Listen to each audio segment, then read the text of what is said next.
आमर देशर एत बड़ अपूरणीय क्षति होता जो 14 फेब्रुआरी को 2019 14 फेब्रुआरी रे आमर पुलवामा शहीद अटैक है 40 जन वीर जवान आमर बलिदान जीवन बलिदान कले शहीद हेले किंतु से विषय को अन्य माने भूली गले। शहीद प्रसन्न साहू आम जिलार गौरव से यही पुलवामा शहीद अटैक रे निजर जीवन बलिदान करथिले देशर सुरक्षा पाई। आज तांकर श्राद्धवार्षिकी एवं तांको आमे श्रद्धा सुमन अर्पण करिया पाई आज एठी एकत्रित होइछु। आज भी मन पड़े 2019 मसीहा फेब्रुआरी 14 तारिख रे जम्मू काश्मीर पुलवामा ठारे सेना बाहिनी गाड़ी को भयंकर विस्फोरण रे उड़ाई देइथिले आतंकवादी जेउथिरे शहीद होई जाइथिले 40 जन वीर जवान। सेमानक बलिदान को 8 वर्ष बीती जाइथिबा बेले शहीद जवान मानक भितरे रहिथिले जगतसिंहपुर जिला नाउगां ब्लॉक पारिशिखर ग्रामर प्रसन्न साहू। तेणु आजिर दिन रे तांको बलिदान को नहीं गर्व करुछंती परिवार लोके। तांको स्मृति को मने रखिबा पाई ग्रामवासी और उत्कल सेवानिवृत्त सेनानी संघ पक्षरु विभिन्न कार्यक्रम करा जाइछि।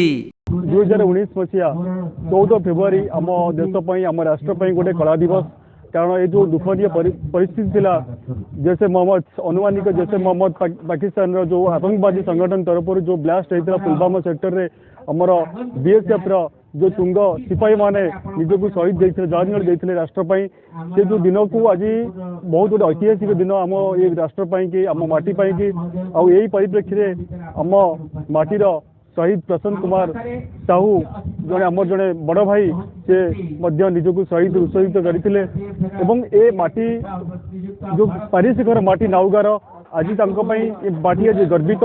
आज जो कार्यक्रम रही श्रद्धांजलि दिवस रे मु जने अवसरप्राप्त सैनिक हिसाब से मुझे मो माटी ठू मागुची आज जो युवपीढ़ी ठू एति आशा करूँ जड़े जड़े जदि आम प्रसन्न साहू को हरइचु ये माटी पारिशिखर माटी हरइची नाउगा माटी हरइची जगह 5 जन प्रसन्न साहू बाहरतु एवं राष्ट्र निजको कम सेवा निजक निजुक्ति दिंतु एवं ये राष्ट्र सर्वोपरि राष्ट्र जदि राष्ट्र सुरक्षा ठीक अच्छी आम सब सुरक्षा रहीचु। तेणु यही परिप्रेक्षी आज जो कार्यक्रम माध्यम युवक बंधु मान को ये जो युवपीढ़ी को बार्ता देउछि जो प्रसन्न साहू हूँ कि मनोज बेहुरा हूँ कि आम जो मैंने देश शहीद होती से आम जड़े जड़े ऐतिहासिक उदाहरण। तेणु आमे माने देश किसी कर समय आसूची ये बार्ता मुझे। जगतसिंहपुर जिल्लारू वैष्णव रावलଙ୍କ रिपोर्ट कोणार्क लाइव।